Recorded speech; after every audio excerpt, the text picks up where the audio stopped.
Hello, and welcome to ResellQueen Chronicles. My name is Tiffy T the ResellQueen. I am your host. Oh, hello, friends. I know it's been probably about a couple weeks that I've been on here to do my podcast or my live cast or whatever you guys like to call it. I've been busy. It's what's been. But things are changing around, so I will be more consistent with doing this in the future. So as the title it shows, that I am going to talk about Q4 selling. Why? Because we're in Q4, obviously. But first I wanted to talk about, because it's timely, everyone knows about what happened on Monday. I think it was Monday. Instagram, WhatsApp, and Facebook were all down. And apparently it caused a whole frenzy because businesses rely on those platforms for marketing. And even, it's funny for me, when all of that was happening, I didn't even know. I didn't even know any of those things were down, because I don't, even though I am on social media, I use social media, I kind of use it more on a back end where I have things that are already, what's the word I'm looking for, scheduled. And I work on it that way. And then, I go in there, try to work on some engagement. Honestly, I'm getting better at it. I don't do as much engagement as I should be doing. I'm working on it. I didn't even realize that was happening. But I did realize that I was getting a lot of sales during that time period. Mondays for me are not always a high sell day. So people were using other platforms. Or the other thing is, I do automate my email list. That's always automated. And I have different bots or whatever features that like Shopify and things like that has on there to how can I say, follow a person's progress through my store and things like that. So it sends out like little reminders like, hey, my what do you call it? Your shopping bag, you didn't complete your purchase, things like that. So I have things like that already in play. And I didn't even really notice that those platforms were down. But it does bring up a point that, you know what? Maybe I need to have a backup plan. Maybe you need to have a backup plan, because as we all saw what happened, look how much money Facebook lost because of that. Their stock, oh my goodness. So I know I don't normally go into the things on this platform or on this show, but I just wanted to just bring that up because it's timely and it's about, about what happened. Oh, hi, Tradina. How are you? I see your comment. You didn't know the platforms were down either. I didn't know. I got notifications like on my cell phone, like for news breaks and things like that, but I didn't know. I had no idea, none whatsoever. So, but yeah. All right. So I'm going to go into talk about a few things that are on my actual docket to talk about today. So one of the things that I like to talk about for, especially during this time of year, is talk about like pop-up shops and really make sure that you are visible and out there so people can buy your products. Now, I know I talk about third-party reselling. You can sell on Amazon, eBay, Mercari, all those places. Y'all know what I'm talking about. If you're listening to me, you know what I'm talking about. But face-to-face, you can't beat face-to-face sometimes. As I've talked about before, in my household, my husband and I, we do sell at flea markets. It's a lot. In fact, we have 3 booths right now in an indoor flea market. The way that the setup is, we don't have to man it. So the place we rent it, and there's some things we have to identify our products and, the pricing and all that type of stuff. So they know when something is purchased, that we get our money. But that type of setup, it works really well. It really does. So I just wanted to talk about some things like to get yourself, prepared for that. The first thing that I want to talk about in reference to, like, when you're doing face-to-face or doing like a pop-up shop or at a flea market, understand this is not the place for you to sell your high dollar items. Do not bring some couple $100 items and think that someone is going to pay for them.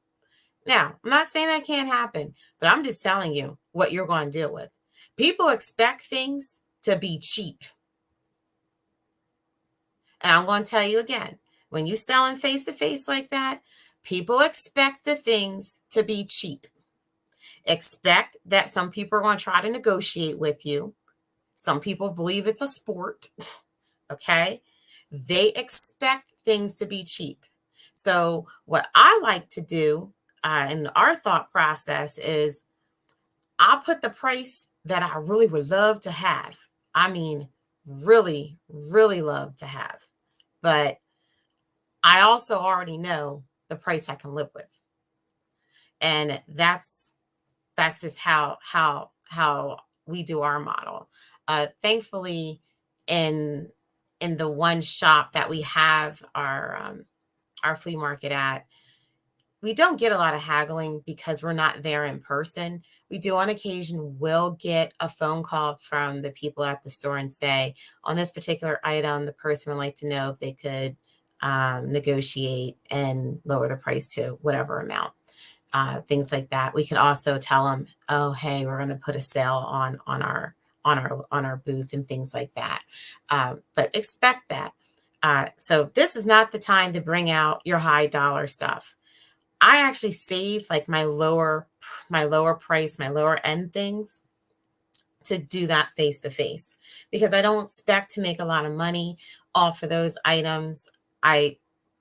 If those are items where if I do sell them on like a third party site like eBay or something, I may not make a lot of money on it because, shipping, handling, you guys know all that. So just understand your stuff needs to be cheap. It needs to be reasonable because people, when you're face to face, that's what they expect. So understand that. Also, you want to consider your point of sale setup. So everyone knows like Square, Clover, those are kind of one of the most popular ones. Even QuickBooks, if you do your accounting through them, they have like a point of sale, a little terminal thing that you can put on your cell phone or to attach to like a tablet that could be like a card reader. Get that set up because it is 2021. People are not walking around with cash. Now, some people still living like it's 1952, but people are not walking around with cash. You need to get that all set up and understand that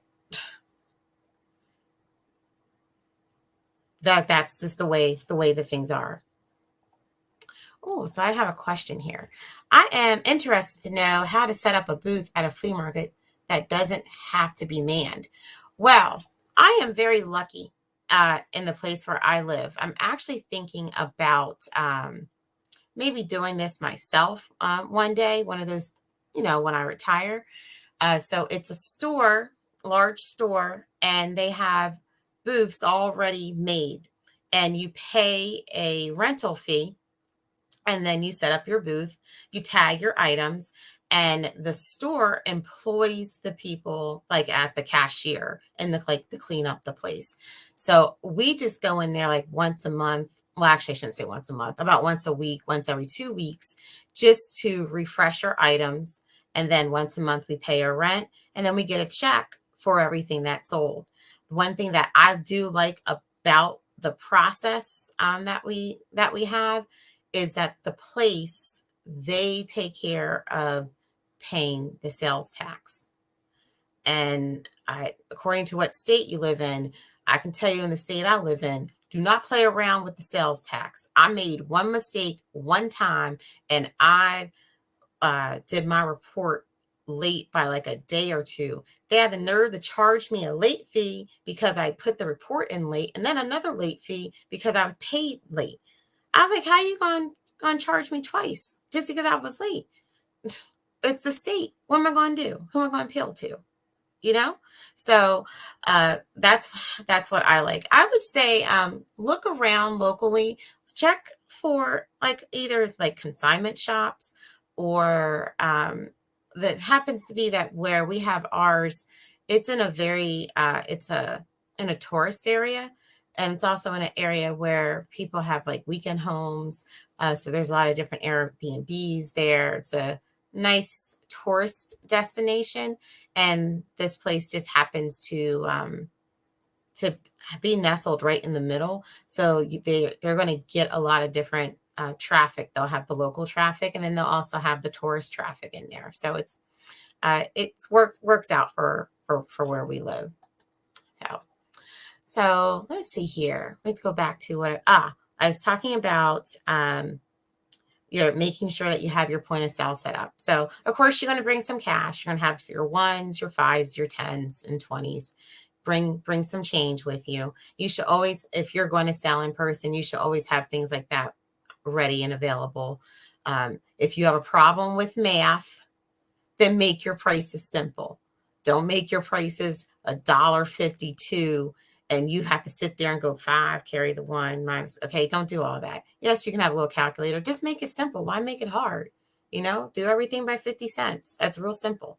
So, and you want to also spruce up the place. You can always just have like your little, your display tables. I got tables that, I think we got them from Walmart. But put like little nice decorations on them. Nothing, you don't have to go out and spend a lot of money. These are things you can go to the dollar store and get nice holiday decorations, nice decor, a tablecloth. Actually, I like doing the tablecloth trick where I like to make sure that the tablecloth is hanging over the front. So that way I have things that are underneath. It's hiding it from the public's view. I like doing things like that so that I can easily replenish things. That's just what I like to do. So that's just a little bit of things that I wanted to talk about with Pop-Up Shop. And we will be right back after this. Shipping can be complicated and time-consuming, but it doesn't have to be that way. Welcome to ShipStation, a web-based shipping software for online retailers. Import orders from wherever you sell and create labels for however you ship, all in one place. With our powerful automation tools, mobile app, and branded tracking page, you can focus less on shipping and more on growing your business. With ShipStation, you save both time and money. Let's get ship done. Get started with ShipStation today. Click the link in the description box to receive a special discount from ShipStation. And we are back.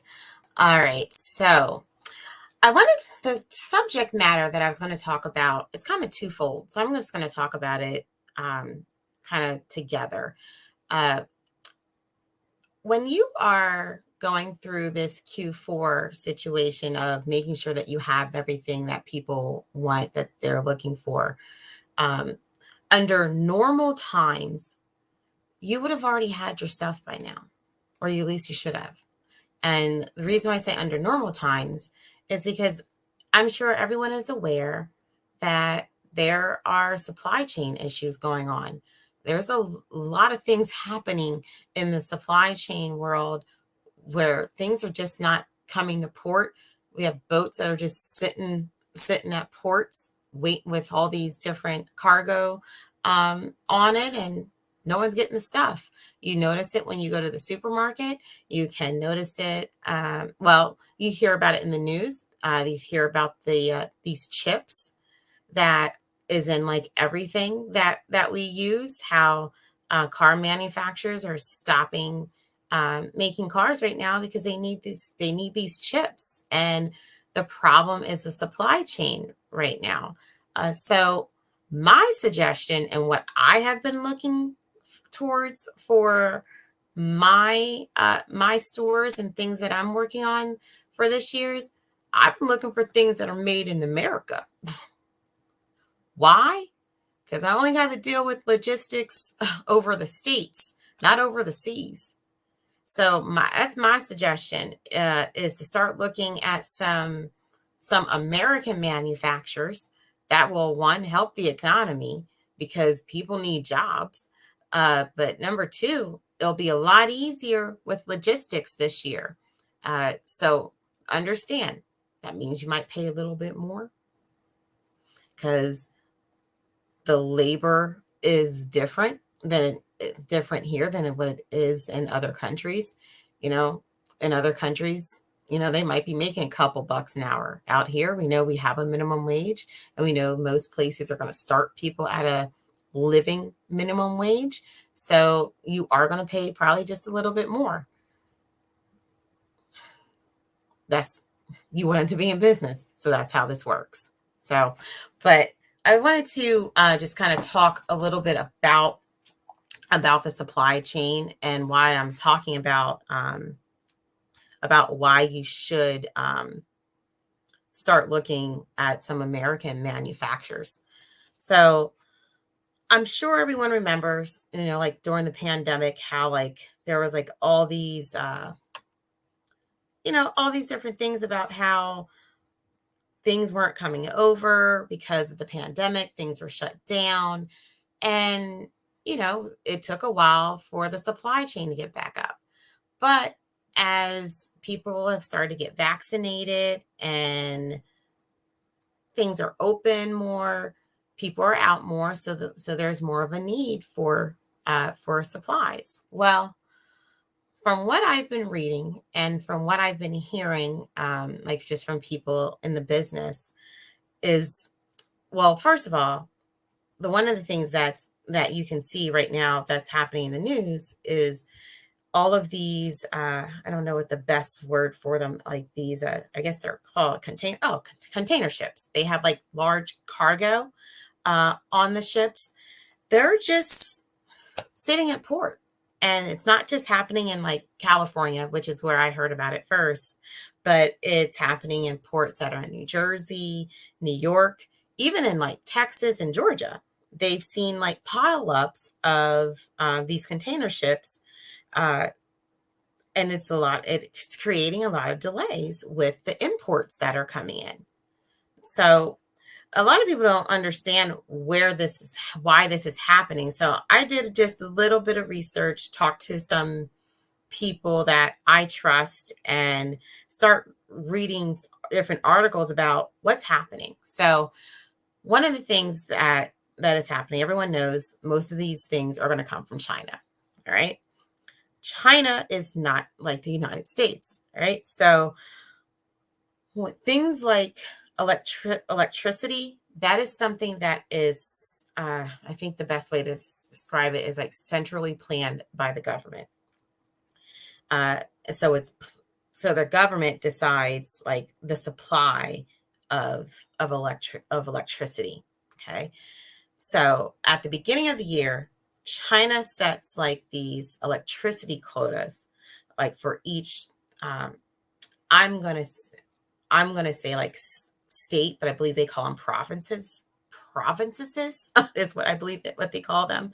So to me, I'm going to look at that as like states. And so as a supply chain disrupts, from COVID, and then there was like all this factory demand, many of these provinces used up more electricity than what was planned for. So now that means the way that China normally gets their electricity is through coal. COAL. Yes, coal. That is what they use to supply their electricity. So what has begun to happen is the Chinese government is starting to restrict the electrical usage in their provinces, which is messing up the supply chain, because the places that have the most manufacturing plants where people are working, they're not working as many days as they were in the past. If I'm looking at this right, if I remember, 6 day working weeks, 6 days of working in a week is about average as a norm in China in these type of manufacturing plants. They are now working like 2 to 3, maybe 4 days in these provinces now. So they're not able to bang out all this materials and put together all these doodads and widgets and whatnots that we need to put things together or to sell. So that is causing a backlog of orders because they're not able to finish the orders. And we already have an issue of these cargo ships at port over in the United States, and those things can't even get in. So they're not even able to bang them out fast enough to get more over here. So I think that we are going to probably have a supply chain shortage for a while until this issue gets cleared up in China. If there's anyone that understands this and can explain this better than I can, please feel free to comment on anything that you hear this on or send me a message, because that's the way that I understand it, and the way after reading up on this that I took it that, okay, so electricity is a planned thing over there. So if it's a planned thing, they didn't plan enough for it because there's a more of a need for it because people want more things after COVID, of course. And their 6 day work week has now really been cut in half. So they're not able to bang out as much stuff as they needed. And it's more than likely they're probably not working overtime. And, they're not able to supply this. They're not able to bang out to make the products that we need to either make more products or to sell products. So it's going to become an issue. That's what from what I've read and the way that I understand it. So the way that I am looking to make it not be an issue for me, I am preparing myself and looking at American manufacturers for things that I like to resell, or I want to make sure that I have a good supply and set up wholesale accounts with them.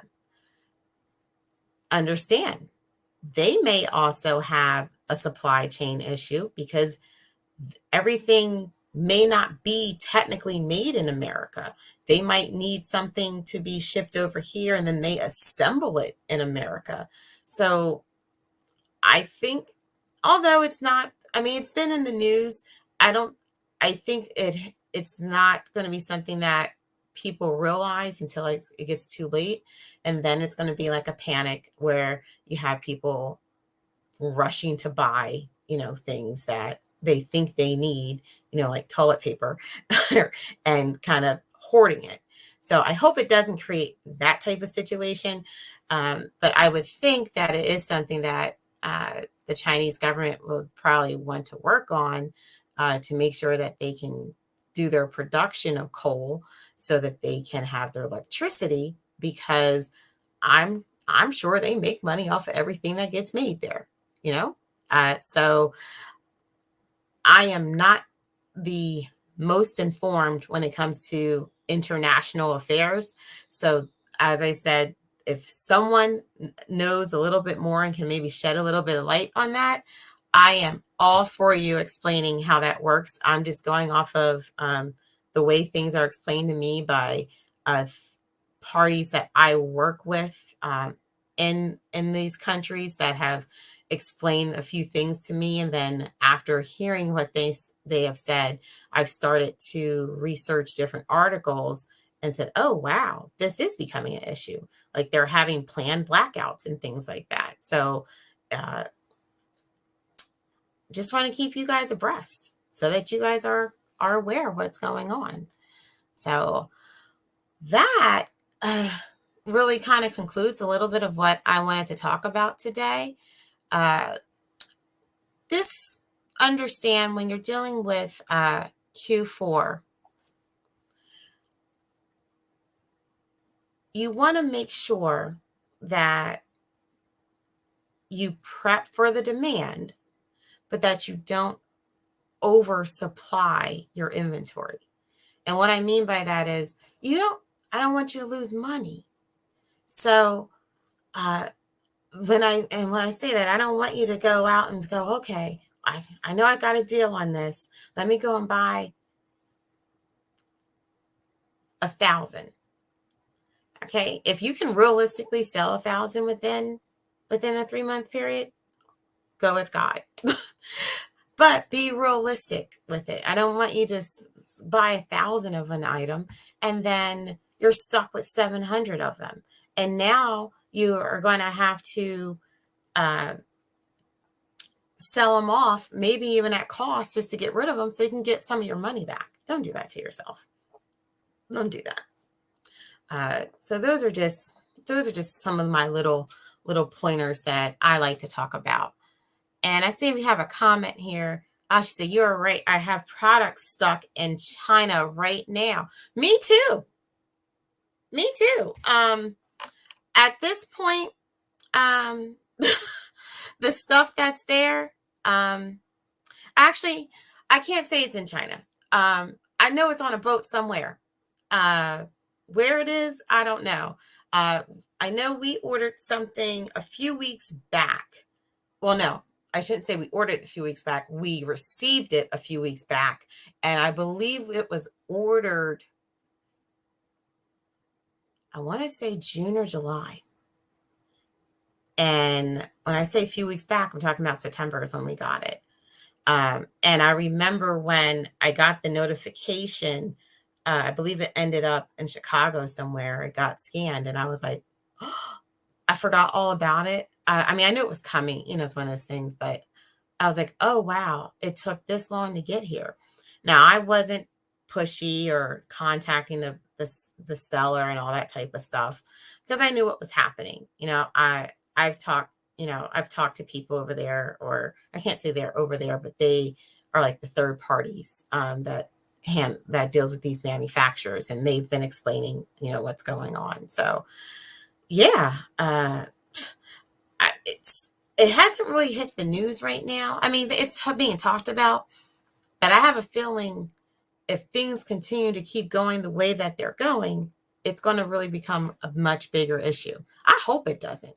I really hope it doesn't. I don't want that to happen, but it's the way the cookie might crumble.